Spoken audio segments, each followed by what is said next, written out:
Hello all of you and आज हम करेंगे चैप्टर 3 जो कि हमारा क्या है, motion in a straight line. Okay, इसका एक आपके पास क्वेश्चन है, देखेंगे क्वेश्चन क्या कहा गया है। एक कार किसी दूरी के आधे भाग को 40 किलोमीटर पर आवर तथा शेष बचे हुए भाग को 60 किलोमीटर पर आवर की चाल से तय करती है।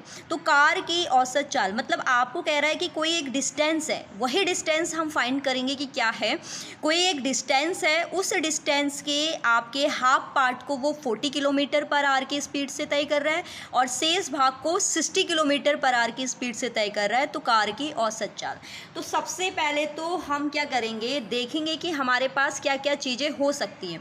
तो देखो, सबसे पहले हमें स्पीड दे रखी है, तो इसको मैं लेट कर लेती हूँ S1 स्पीड आपको कितनी दे रखी है, 40 किलोमीटर पर आवर।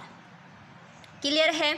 इसके बाद सेकेंड स्पीड आपको गिवन है S2 इज इक्वल्स टू है 60 किलोमीटर पर आवर। क्लियर हो गया। इसके अलावा आपको क्या दे रखा है, देखो कुछ भी नहीं दिया है, आपको सिर्फ आपको निकालनी है एवरेज स्पीड। तो एवरेज स्पीड का जो फॉर्मूला होता है वो क्या होता है, कुल दूरी यानी कि total distance upon total time यानी कि कुल समय। क्लियर है, ठीक।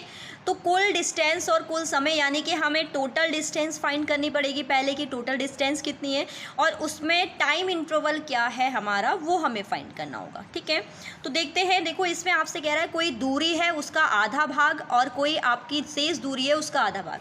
तो सबसे पहले तो हम दूरी ही लेट कर लेते हैं। तो दूरी लेट करेंगे यानी कि माना दूरी बराबर x। क्लियर है।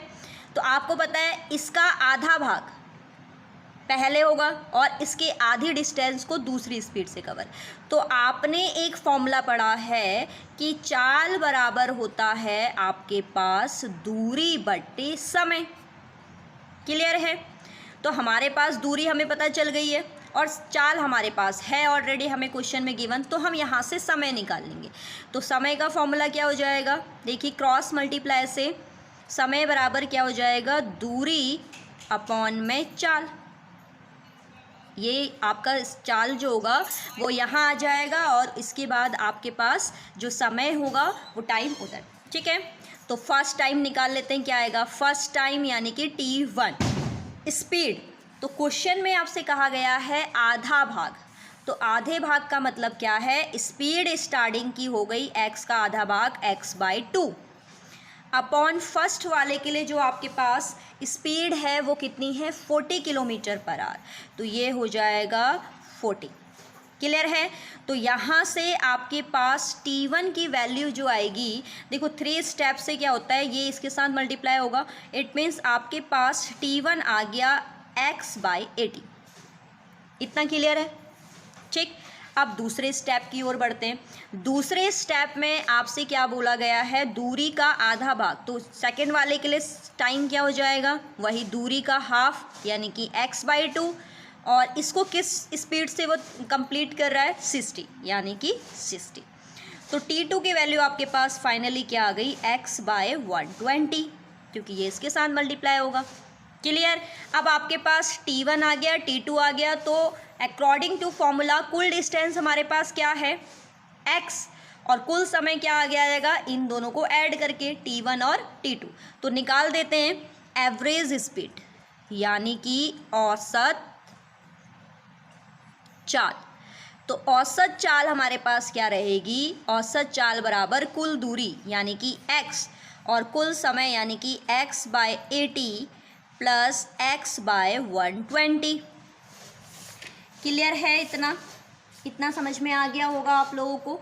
ठीक है, अब इसके बाद हम क्या करेंगे, इसको एलसीएम लेके सॉल्व करेंगे। तो एलसीएम लेके सॉल्व करने पर हमारे पास क्या आएगा, इन दोनों का एलसीएम आएगा 240। तो 240 एलसीएम आया तो 80 से डिवाइड करेंगे, कितने बार होगा, 30 बार। क्लियर है। तो ये हो गया हमारे पास, यानी कि इससे कटा आपके पास आ गया 3x प्लस 120 से 240 2 टाइम्स यानी कि 2x। क्लियर है। अब हमारे पास क्या आएगा, x अपॉन में 5x अपॉन 240 ठीक है, x से x कैंसिल, देखो 3 स्टेप से आपका 240 ऊपर जाएगा, यानी कि आपके पास आ गया 240 अपॉन में 5। देन डिवाइड आप करेंगे तो आपके पास कितना आ जाएगा 48। और स्पीड की यूनिट क्या होती है किलोमीटर पर आवर। यानी कि जो हमारे पास क्या रहेगा, जो एवरेज स्पीड इसकी रहेगी वो कितनी रहेगी 48 किलोमीटर पर आवर। क्लियर है? तो आई होप आपको ये न्यूमेरिकल समझ में आया होगा। क्लियर है? मिलते हैं नेक्स्ट लेक्चर में न्यूमेरिकल के साथ, तब तक के लिए बाय बाय।